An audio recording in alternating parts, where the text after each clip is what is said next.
एक बार फिर से स्वागत है आपका हमारे YouTube channel AR commerce by Arvind पर। इकोनॉमिक्स की जो सीरीज शुरू की है उसके अंतर्गत हम डिमांड इलास्टिसिटी ऑफ डिमांड खत्म कर चुके हैं। लिंक डिस्क्रिप्शन में मिल जाएगा, वहां से आप देख सकते हैं। और अभी तक अगर आपने हमारा चैनल सब्सक्राइब नहीं किया तो उसे सब्सक्राइब कीजिए, क्योंकि आज हम एक बहुत ही इंटरेस्टिंग टॉपिक शुरू करने जा रहे हैं जिसका नाम है यूटिलिटी। यूटिलिटी यानी उपयोगिता, है ना। बहुत ही इंपॉर्टेंट एग्जाम के दृष्टिकोण से भी उपयोगिता, इंग्लिश में बोलते हैं यूटिलिटी। तो यूटिलिटी क्या होता है ये चीज़ समझते हैं, इसकी क्या अप्रोच है, कितने प्रकार की यूटिलिटी होती हैं, ठीक है। उन सब चीज़ों को आज समझते हैं, ठीक है। आइए शुरू करते हैं। उपयोगिता, देखिए उपयोगिता क्या होती है, नाम से पता चल रहा है उपयोगी कोई चीज़ हमारे लिए कितनी उपयोगी है वो चीज़ उसकी उपयोगिता कहलाती है। इंग्लिश में इसकी यूटिलिटी, है ना। अब इसे देखते हैं कैसे परिभाषित कैसे करेंगे, क्या चीज़ होती है उपयोगिता। तो उपयोगिता देखने से पहले हमें चीज़ को देखना होता है, एक आवश्यकता है ना। एक चीज़ होती है आवश्यकता, आवश्यकता यानी नीड्स, है ना। आवश्यकता, नीड्स। तो नीड्स क्या होती है, हमारी कुछ नीड्स होती है ना। अपना जीवन व्यतीत करने के लिए हमें कुछ चीज़ों की आवश्यकता होती है, कुछ नीड्स होती हैं। जैसे अगर बात करें भोजन चाहिए हमें, है ना। बेसिक नीड्स की बात, भोजन चाहिए, कपड़ा चाहिए, वस्त्र चाहिए, है ना, मकान चाहिए, उसके अलावा शिक्षा चाहिए और चिकित्सा चाहिए। नहीं, तो बेसिक नीड्स होती हैं, लगभग सभी को चाहिए। और कुछ नीड्स ऐसी होती हैं जो कि स्पेशल नीड्स होती हैं, स्पेशल व्यक्ति के लिए होती हैं, या कुछ बेसिक नीड्स होती हैं। तो अब जो आवश्यकता है, इस आवश्यकता में क्या करनी होती है, पूर्ति करेंगे। इस आवश्यकता को पूरा करना जरूरी है, ठीक है। तो भोजन है, तो भोजन की हमें पूर्ति करनी है। तो भोजन की पूर्ति करने के लिए हम चावल भी यूज कर सकते हैं, है ना, रोटी खा सकते हैं, या कोई नॉन वेज, ना, तीनों चीज़ यूज कर सकते हैं। तीनों चीज़ें हमारी उस आवश्यकता को पूरा कर देगी। कौन सी आवश्यकता, भोजन की आवश्यकता को पूरा कर देगी, ठीक है। तो क्या ये उपयोगिता है इसकी, है नहीं। आवश्यकता की पूर्ति उपयोगिता नहीं है, ध्यान रखेंगे पहले बात। तो आवश्यकता तो पूर्ति हो जाएगी, लेकिन एक चीज़ होती है सेटिस्फेक्शन, संतुष्टि। क्या ये चीज़ हमें संतुष्ट कर रही है, नहीं कर रही है, वो कैसे पता चलेगी, है ना। पूर्ति तो हो गई, संतुष्टि का कैसे पता चलेगा, वो ऐसे पता चलेगा। सपोज करो मुझे पसंद है चावल, ठीक, मुझे चावल पसंद है और मुझे खाने को मिल रहा है रोटी, है ना। तो मेरी इच्छा तो, आवश्यकता तो पूरी हो रही है, लेकिन संतुष्टि मिल रही है, नहीं मिल रही है, ठीक है। अगर मुझे रोटी मेरी पसंद है और चावल पसंद है और चावल ही मिल रहे हैं, तो मैं संतुष्टि भी हूँ, पूर्ति तो हो रही है, साथ साथ संतुष्टि भी हो रही है, ठीक है। यानी कि जो व्यक्ति को जो चीज़ पसंद है, अगर वही उसी से उसकी आवश्यकता की पूर्ति होती है तो व्यक्ति संतुष्ट हो जाता है, ठीक है। जो संतुष्टि है, जो आवश्यकता की जो संतुष्टि है, ये चीज़ हमारी जो है उपयोगिता कहलाती है। उपयोगिता का इस आवश्यकता की संतुष्टि, ठीक है। तो अब ध्यान ऐसे रख सकते हैं कि हमारी आवश्यकताओं की संतुष्टि, आवश्यकताओं की संतुष्टि ही उपयोगिता कहलाती है।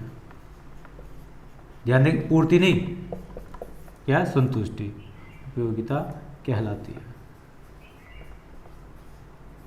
ठीक है। तो आप समझे कि उपयोगिता क्या होती है। अब उपयोगिता को का मापन, अब हमें क्या देखना है, उपयोगिता का मापन, उपयोगिता को मापते कैसे हैं।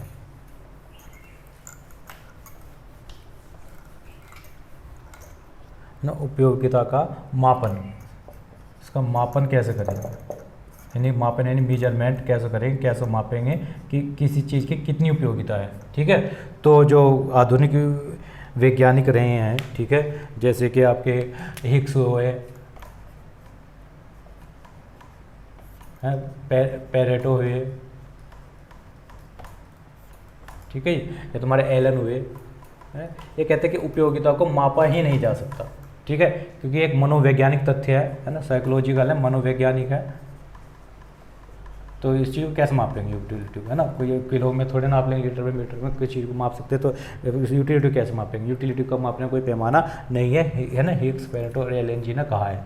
जबकि हमारे एक जो विद्वान हुए हैं मार्शल जी, ठीक है, मार्शल जी ने कहा है कि नहीं, आप इस चीज़ को माप सकते हैं। मार्शल जी ने सब मापने का पैमाना दिया। मार्शल महोदय ने, प्रोफेसर मार्शल जी जो हैं, इन्होंने कहा कि इसको आप दो तरह से माप सकते हैं, खाली माप ही नहीं सकते, इन्होंने दो अप्रोच दिए मापने की, ठीक है।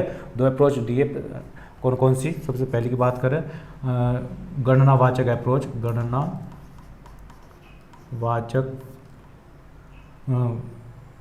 अप्रोच सिद्धांत दिया है, जिसे हम कार्डिनल अप्रोच बोलते हैं, कार्डिनल अप्रोच।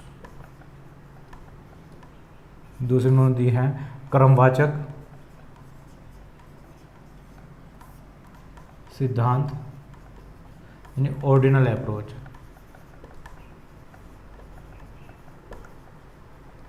जैसे कार्डिनल को ऐसे याद रख सकते हैं, कार्डिनल और ऑर्डिनल।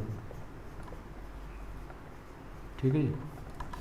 अब समझते हैं कार्डिनल में कैसे मापते हैं और ऑर्डिनल में कैसे मापते हैं, एक एक करके समझते हैं। ठीक है जी। प्रोफेसर मार्शल जी ने जो ये चीज़ दी है,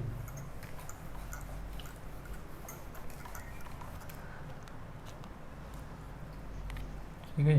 तो जो मार्शल मोदी ने बताया है, मार्शल जी ने मापन का, सबसे पहले वाले देखते हैं हम, गणनावाचक अप्रोच, गणनावाचक यानी कार्डिनल, मार्शल जी का मापन, वो काहे का मापन है, उपयोगिता का।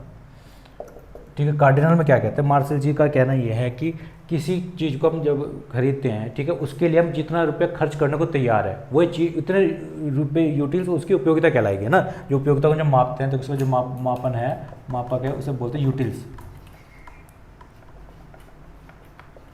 उपयोगिता यूटिल्स। जैसे लंबाई को मीटर में, है ना, भार को किलोग्राम में मापते हैं, ऐसे उपयोगिता को यूटिल्स में माप सकते हैं। और कितने रुपये यूटिल्स होगी, जितने रुपये हम खर्च करने के लिए इसके तैयार होते हैं, इसकी गणना जो करते हैं, इसके लिए उसके जितना खर्च कर सकते हैं। जैसे कि सपोज करो कि मुझे एक ये मार्कर ही खरीदना है और मैं इसके लिए 30 रुपये तक देने को तैयार हूँ। ठीक है। कितने रुपये देने को तैयार हूँ, 30 रुपये। तो इसकी उपयोगिता 30 रुपये यूटिल्स कहलाएगी, 30 रुपये यूटिल्स इसकी उपयोगिता कहलाएगी। हालांकि 20 रुपये का भी हो सकता है, 15 का भी हो सकता है, जितने रुपये तक हम देने को इसके तैयार हैं। और सपोज करो हम इसके लिए 10 रुपये देने को तैयार है, तो इसकी उपयोगिता 10 रुपये यूटिल्स कहलाएगी ना। जिसके लिए जितने रुपये खर्च करने को तैयार हैं वो उसकी उपयोगिता इतने यूटिल्स कहलाएगी। एक तो MRP होता है, MRP से मतलब नहीं है, MRP तो कम ज़्यादा कुछ भी हो सकता है, लेकिन हम कितने रुपये देने को तैयार है। तो सीधी सी बात है, किस चीज़ की उपयोगिता हमारे लिए ज़्यादा होगी तो उसके लिए हम ज़्यादा रुपये खर्च करने को तैयार होंगे, और किसी की उपयोगिता हमारे लिए कुछ भी नहीं है तो उसके लिए हम 1 रुपये भी देने को तैयार नहीं होंगे। ठीक है। तो जितने व्यक्ति जिस चीज़ के लिए जितने रुपये खर्च करने को तैयार है, इतने रुपये यूटिल्स उसकी उपयोगिता कहलाएगी। ठीक है, अकॉर्डिंग टू मार्शल जी। ठीक है, ये तरीका आप तो समझ में आया। अब दूसरी बात करते हैं, दूसरा तरीका क्या था, क्रमवाचक अप्रोच। क्रमवाचक यानी ऑर्डिनल, नाम से पता लगा, ऑर्डिनल ऑर्डर यानी रैंक दे दी जाती है। जैसे मान के चलेगा हमारे पास एक सेब है, एक केला है। ठीक है। हमें इनकी उपयोगिता देखनी, सेब की उपयोगिता कितनी है और केले की उपयोगिता कितनी है। तो वहाँ तो हम पहले वाले में तो इसके बताया था भी कि इसके देख से कितने रुपये खर्च करने को तैयार है, जितने रुपये खर्च करने को तैयार है उसकी उपयोगिता है। लेकिन दूसरे मेथड में, क्रमवाचक में यानी ऑर्डिनल अप्रोच में ना, ऑर्डिनल अप्रोच में क्या करेंगे हम, ये तो 2 तरीके होते हैं। ये तो इन्हें दे सकते हैं रैंक, ये दे सकते हैं रेटिंग, रैंक दे सकते हैं। जैसे हमें ज़्यादा क्या पसंद है, सेब तुलना अगर रखें, सेब ज़्यादा पसंद है कि केला, तो हम कहेंगे हमें जो ज़्यादा पसंद है सेब है, तो सेब को पहली रैंक दे दी, केला को दूसरी दे दी, है ना। अगर एक से ज़्यादा चीज़ है तो ऐसे रैंक दे सकते हैं। और यदि एक ही चीज़ है ना, एक ही चीज़ है तो उसके हम रेटिंग दे सकते हैं। जैसे 10 में से कितने नंबर दोगे। ठीक है। अगर हम जब सपोज करो आम ले रहे हैं, है ना, तो आम के हम दो आम है, ये भी आम, पहला आम और दूसरा आम नंबर 2। ठीक है। 2 आम हमारे पास है, तो जो हम पहले लेंगे, है ना, तो उसकी उपयोगिता हमारे लिए ज़्यादा होगी, तो उसे 10 में से रेटिंग दे सकते हैं, 10 में से 10 नंबर दे दिए। ठीक है। तो इसकी उपयोगिता सबसे ज़्यादा, यहाँ भी बात करें कि सेब मुझे सबसे ज़्यादा पसंद है तो 10 में से 10 नंबर दे दिए, केला कम पसंद है 10 में से 9 नंबर दे दिए। ठीक है। तो इस तरह से इसे रेटिंग दे दी, तो केले को 10 दे दी, आम दूसरे को फिर इसमें 9 दे दी। ठीक है। तो इसकी उपयोगिता 9 यूटिल्स कहलाएगी, इसकी 10 यूटिल्स कहलाएगी उपयोगिता। तो इसमें रैंक देना या रेट देना है, क्रम देना, एक तरह से क्रम में रखना, इसकी उपयोगिता कहलाती है। ठीक है जी। तो ये दोनों मेथड आपको समझ में आए मार्शल जी के। हालांकि हिग्स, पेरेटो और एलन ने तो मना ही किया था कि इसे मापा नहीं जा सकता। मार्शल जी ने बताया कि नहीं, 2 तरीके से हम इस चीज़ को माप सकते हैं, कॉर्डिनल अप्रोच और ऑर्डिनल अप्रोच। ठीक है। अब आपको उपयोगिता समझ में है, उपयोगिता क्या, आवश्यकताओं की संतुष्टि उपयोगिता, 2 तरीके से आप माप सकते हैं। अब थोड़ा आगे बढ़ते हैं। सपोज करो देखो हमारे पास 6 आम है ना, और इनकी उपयोगिता देखते हैं देखो कैसे होगी। तो हम सबसे पहले यहाँ से आम ले लेते हैं, आम है ना, इकाई इकाई सब इकाई में के आम लिए, ठीक है, यूनिट्स 1 2 3 4 5 6 आम है, ठीक है जी। अब इनकी हम देखते हैं उपयोगिता।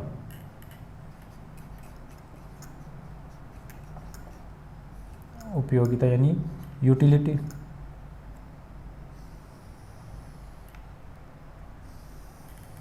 ठीक है। तो उपयोगिता अभी आपको बताया था कि ये तो दो तरीके से देख सकते हैं, दो तरह, ये तो आउट ऑफ रैंक देते हैं, है ना, 10 में से मार्क्स देते हैं, कितने 10 में से नंबर देंगे। देखो जब हम आम कहें, यहाँ मैं 6 आम कंज्यूम करने, 6 आम वो करना चाहता हूँ मैं, ठीक है। और तो देखो सबसे बात है कि उपयोगिता में बात करें कि उपयोगिता में हरास नहीं में लग होगा। सबसे पहला जो आम होगा उसकी उपयोगिता बहुत ज़्यादा होगी मेरे पास, है ना। कोई चीज़ पहली बार लेके आते हैं तो बहुत अच्छी लगती है ना, उसकी उपयोगिता सबसे ज़्यादा होगी, इसमें 10 में से 10 नंबर देंगे, ठीक है। अब एक आम कंज्यूम जब कर लिया, अब दूसरा आम लेंगे तो वो मज़ा नहीं रहेगा, उसे सिर्फ 3 नंबर दे दिया, ठीक है। अगला लिया उसे सिर्फ 2 नंबर देंगे, जैसे जैसे आम कंज्यूम करते जाएंगे उसकी उपयोगिता डाउन होती चली जाएगी। फिर 3 आम खा चुका, पेट भर चुका है, अब चौथा आम, इसकी उपयोगिता 0, कोई उपयोगिता नहीं है ना। अब लो ना लो कोई फ़र्क नहीं पड़ता, ठीक है, क्योंकि हम छक चुके हैं, है ना। तो आप चौथा आम पे पूरी तरह से सेटिस्फाई हो चुके हैं। लेकिन उसके बाद भी अगर हम आम का कंज्यूम करना शुरू करें तो उल्टी आनी शुरू हो जाएगी, ठीक है। अब तो बिल्कुल भी मन ही नहीं करेगा, है ना। तो उसके लिए सब अगर रेटिंग देनी पड़ेगी तो फिर से हम माइनस में देनी शुरू कर देंगे, माइनस के 3 दे दिया, ठीक है। उसके बाद भी अगर छठे भी आम कंज्यूम करते हैं तो और माइनस में चले जाएंगे, माइनस के 5 रेटिंग देनी शुरू करेगी। ये चीज़ की उपयोगिता कहलाती है, ठीक है। पहले की उपयोगिता ज़्यादा होगी, फिर उपयोगिता उत्तरोत्तर जो है घटती चली जाती है, ठीक है। ये समझ में आया आपको उपयोगिता। अब इसके बाद एक चीज़ होती है, उपयोगिता होगी कुल उपयोगिता। कुल उपयोगिता, टोटल यूटिलिटी, टी से आप डिनोट कर सकते हैं। तो टोटल यूटिलिटी के आप देख सकते हैं, टोटल यूटिलिटी है जो हर एक इकाइयों की अलग अलग उपयोगिता है, उस चीज़ को आप जोड़ दीजिए, है ना। तो U1 + U2 + U3 ऐसे करते UN कर दीजिए, ये ऐसे बोलते हैं समीशन यानी सिग्मा EU। हर एक इकाइयों का टोटल लगाइए, वो कुल उपयोगिता कहलाएगी। जैसे पहले आम से मुझे उपयोगिता कितनी मिली थी 10, दूसरे से कितनी मिली 3, तो टोटल कितनी हो गई 13। फिर तीसरे से मिली 2 तो टोटल हो गए 3 आम की 15। चौथे से मिली 0 तो 15 और 0 15 एक हो गई। फिर यहाँ पाँचवें से मिली माइनस में 3, है ना, माइनस माइनस शुरू हो गई, तो माइनस में 1 तो घटा देंगे तो कितनी रह जाएगी 12। फिर यहाँ मिली 5 तो रह गई 7, माइनस के 5 हुए तो 7 इसकी उपयोगिता हो गई। इस चीज़ को कुल उपयोगिता बोलते हैं, है ना। और इसका टोटल बराबर ही होना है, 10 और 3 13 तो 15, 15 नहीं मिला इसके, ये 10 हो गया, ये तो जुड़ के आ रहे हैं, इसके टोटल जुड़ के ये आ जाते हैं, ठीक है। मतलब इनका टोटल जो इसका टोटल हो जाएगा ये 7 हो जाएगा यहाँ से, ये चीज़ बराबर हो जाएगी। 10 और 3 13 2 15, 15 में से 3 गए, 15 में से 3 गए 12, 12 में से 5 गए 7, है ना। अगर यहाँ से अगर इस तरह की बात करें तो कितने इसके 7 आ जाएगा, है ये चीज़ बराबर हो जाती है अंतिम इकाई वाली। तो ये कुल उपयोगिता हुई, ठीक है जी। कुल उपयोगिता आपको समझ में आ गया, कोई विशेष चीज़ नहीं थी उसमें टोटली लगानी है। लेकिन अगली चीज़ समझिए सीमांत उपयोगिता। सीमांत उपयोगिता MU बोलते हैं, मार्जिनल यूटिलिटी।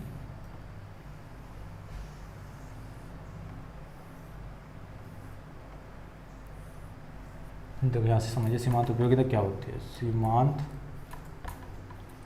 उपयोगिता मार्जिनल यूटिलिटी,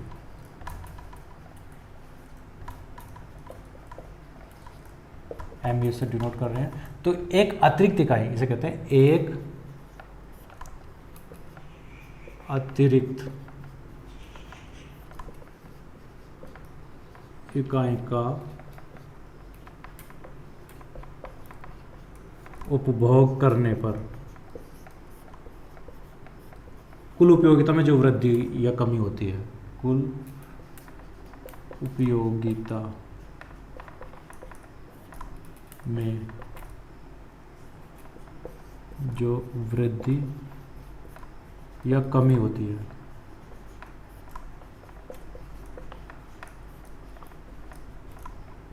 सीमांत उपयोगिता कहलाती है।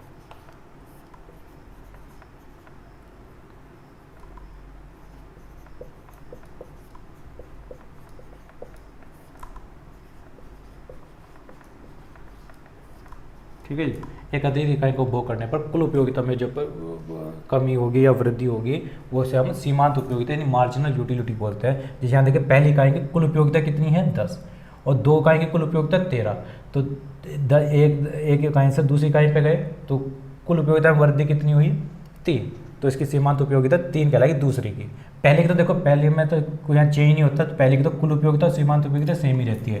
कुल उपयोगिता 10 है तो सीमांत उपयोगिता भी 10 ही रह जाएगी इसकी। लेकिन जब दूसरी इकाई पे जाते हैं दूसरी इकाई की 2 इकाइयों की कुल उपयोगिता तो 13 हो गई, लेकिन अगर सीमांत उपयोगिता देखें तो पहले की 10 थी दूसरी की 13 है, तो सीमांत कितनी आई 13 में से 10 घटाएंगे तो 3 आ जाएगी। अब 3 इकाई की सीमांत उपयोगिता देखें तो 2 से 3 पे गए तो कुल उपयोगिता कितनी बढ़ गई 13 से 15 हो गई तो 2 बढ़ गई, ठीक है।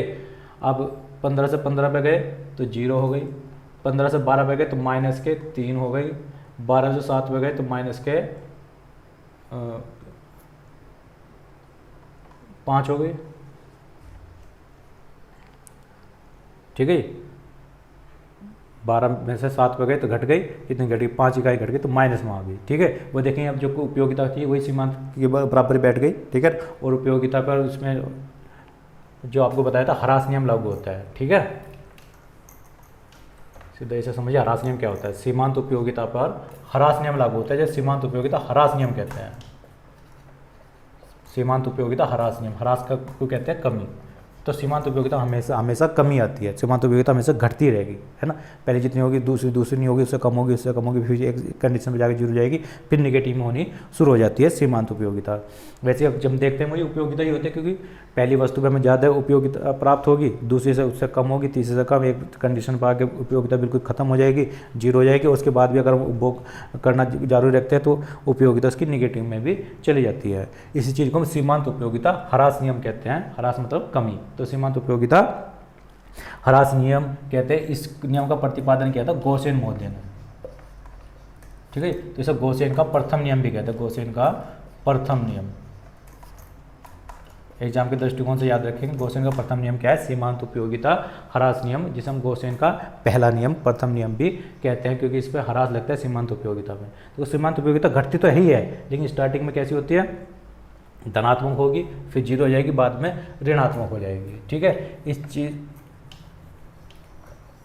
से तीन बातें निकल के आएंगी, उसे देखते हैं। लेकिन उससे पहले एक चीज़ देखिए कि हमारी टोटल यूटिलिटी होती है TU, वो सबमिशन होती है मार्जिनल यूटिलिटी के। टोटल यूटिलिटी मार्जिन यूटिलिटी का एक सबमिशन होता है। सबमिशन का मतलब क्या होता है, सिग्मा MU का मतलब कि जैसे हम पहली इकाई पे जाए, पहली इकाई की total utility margin utility same ही होती है, लेकिन जब दूसरी इकाई पे गए तो दूसरी इकाई की टोटल यूटिलिटी 13 है और मार्जिन यूटिलिटी 3 है, लेकिन सबमिशन कितना है 10, और सबमिशन मतलब पिछले सारे अब तक का सारा टोटल। दूसरी इकाई पे जा रहा है 10 और 3 13 हो गई।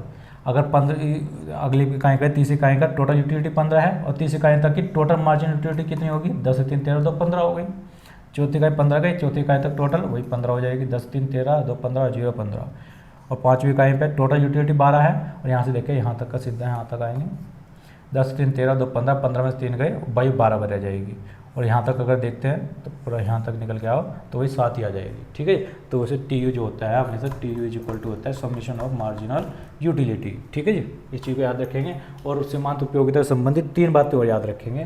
तो पहले मैं यहाँ से लिख देता हूँ, यदि सीमांत उपयोगिता धनात्मक है तो सीमांत उपयोगिता घटती तो है ही, लेकिन घट में कैसे, जब तक धनात्मक है 10 से 3 हो रही 3 से 2 हो रही तो घट तो रही है, लेकिन कैसे पॉजिटिव है धनात्मक। यदि सीमांत उपयोगिता धनात्मक है तो कुल उपयोगिता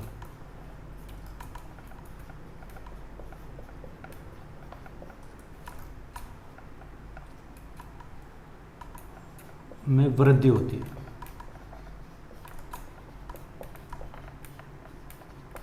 देखिए ये अगर धनात्मक है 10 3 2 है तो यहाँ 10 और 3 13 बढ़ गई, फिर 15 बढ़ती जा रही है। यदि सीमांत उपयोगिता धनात्मक है तो इसका मतलब कुल उपयोगिता भी बढ़ रही है, ठीक है। दूसरी बात करते हैं, यदि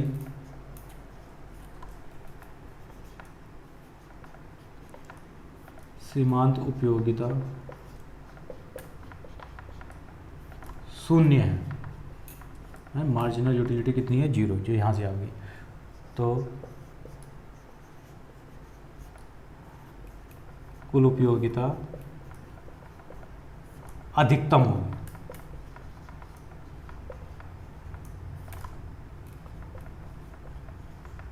देखिए जी, मार्जिनल यूटिलिटी 0 होगी तो कुल उपयोगिता कितने, 15 जो कि मैक्सिमम, हालांकि इससे पहले भी तीसरी इकाई पे भी 15 है, लेकिन क्योंकि जब तक हम आगे नहीं जाते तब तक हमें पता चलता है कि अगली हिस्सा में उपयोगिता घटेगी या बढ़ेगी। तो यहाँ हमें पता लग रहा है यहाँ 15 है, तो यहाँ भी 15 आ गई, तो इसका मतलब अब उसके बाद बढ़नी नहीं है, कांस्टेंट हो गई, इसके बाद तो फिर घटेगी। तो वो कितनी है, 15 है, जो कि मैक्सिमम है।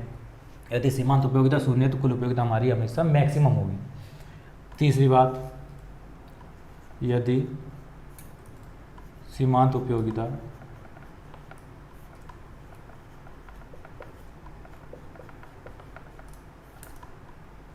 ऋणात्मक है,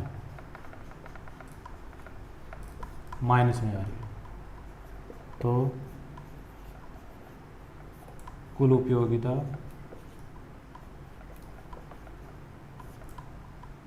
में कमी होगी, यानी घटेगी, कमी होगी। देखिए ये माइनस माइनस शुरू होगी, तो ये कितनी आ गई, 15 से 12 आई, 12 से 7 आ गई, तो उसमें कमी हो जाएगी, नहीं घटती चली जाएंगी, है ना। 3 नियम आप याद रख सकते हैं, सीमांत उपयोगिता संबंधित और सीमांत उपयोगिता ह्रास नियम, जो कि गॉसियन का पहला नियम है, उसे याद रखेंगे। और टोटल यूटिलिटी समीशन होते हैं मार्जिनल यूटिलिटी के, ठीक है जी। इसके बाद देखो हम उपयोगिता आपको समझ में आ गई थी, ठीक है। फिर उपयोगिता के प्रकार में देखिए टोटल यूटिलिटी, दूसरी देखिए मार्जिनल यूटिलिटी, कुल उपयोगिता, सीमांत उपयोगिता। एक तीसरी चीज़ देखते हैं, और एक होते हैं औसत उपयोगिता।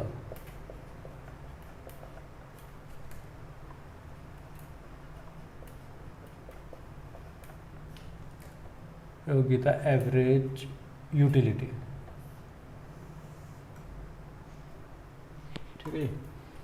अब औसत उपयोगिता क्या होता है, नाम से पता लग रहा है, औसत, एवरेज निकालना किस चीज़ का, औसत उपयोगिता।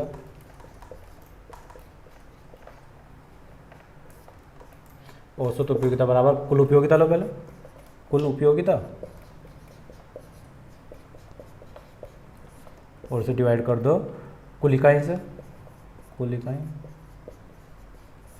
जिसकी उपयोग दी जाती है उतनी इकाइयों से उसे भाग कर दो, ठीक है। यानी कि एवरेज यूटिलिटी बराबर टोटल यूटिलिटी और क्वांटिटी, ठीक है जी। अब देखो इसमें इसी एग्जाम्पल्स में यहाँ से लेकर देखते हैं, टेबल बनाइए, इससे बहुत अच्छी तरह से आपको एक्सप्लेन हो गया होगा। ये भी देखते हैं जिसमें जोड़ लेते हैं। देखिए कुल उपयोगिता यह है जी, तो पहली एक इकाई की कुल उपयोगिता 10 है, तो एवरेज कितनी होगी, 10 को 1 से भाग कर देंगे, 10 को 1 से भाग करेंगे तो कितना आएगा, 10 ही आ जाएगा। अब 2 इकाई की कुल उपयोगिता 13 है, औसत कितना होगा, 13 को 2 से भाग कर देंगे तो 6.5 आ जाएगा। अब 3 इकाइयों की कुल उपयोगिता 15 है, तो 15 को 3 से भाग करेंगे 5 आ जाएगा। और 4 इकाइयों की कुल उपयोगिता 15 है, 15 को 4 से भाग करेंगे 4 के 12, 4 7 28, 4 5 पौने 4 आ गया। फिर ये 5 को 12 है, 12 को 5 से भाग करेंगे, 5 दूने 10, 5 चौक भी 2.4 आ गया। तो ये 7 है, 7 को 6 से भाग करेंगे तो 6 कम 6, 6 कम 6 और बच गया कितना, 1 10 हो गया, 6 दूने 12, 1.1 के लगभग आ जाएगा, ठीक है। ये आपकी औसत उपयोगिता आ गई। तो इसको आप देखो क्लियर हुआ है ना। पहले तो उपयोगिता क्या होता है, उपयोगिता क्या होती है, हमारी आवश्यकताओं की संतुष्टि, ना कि पूर्ति नहीं, आवश्यकताओं की संतुष्टि उपयोगिता होती है। उपयोगिता की 2 अप्रोच हैं जो कि मार्शल महोदय ने दिए, हालांकि हिग्स, पेरेंटो और एल ने तो मना ही किया था, ठीक है। उसका क्योंकि मनोवैज्ञानिक दृष्टिकोण होता है, इसे मापन जा सकता है, लेकिन मार्शल जी ने बताया कि ऑर्डिनल अप्रोच और कोऑर्डिनल अप्रोच के थ्रू हम कैसे इसे माप सकते हैं, ठीक है। उसके बाद उपयोगिता आपको समझ में, उपयोगिता टोटल उपयोगिता, सब कुछ जोड़ लीजिए, टोटल उपयोगिता होगी। सीमांत उपयोगिता एक अतिरिक्त इकाई का उपभोग करने पर कुल उपयोगिता में जो वृद्धि हो रही है, अगर कंप्लीट की बात करें तो इसकी उपयोगिता के बराबर ही बैठ जाती है। और सीमांत उपयोगिता पर ह्रास नियम लागू होता है, यह जो गॉसियन महोदय ने प्रतिपादित किया, जिसे गॉसियन का प्रथम नियम भी हम बोलते हैं। उसके बाद औसत उपयोगिता के लिए इकाइयों से भाग कर दीजिए कुल उपयोगिता को, ठीक है। इस तरह से उपयोगिता क्या है, उपयोगिता की अप्रोच क्या है, उपयोगिता के प्रकार कितने, 3 तरह की जो उपयोगिता है वह आपने समझी है, ठीक है। और उम्मीद है कि चैनल को आपने सब्सक्राइब कर लिया होगा, ठीक है। नहीं किया तो जल्दी से सब्सक्राइब कीजिए ताकि अगली वीडियो में इसी चीज़ को हम आगे बढ़ा सकें। ठीक है, मिलते हैं अगली वीडियो में, तब तक के लिए धन्यवाद।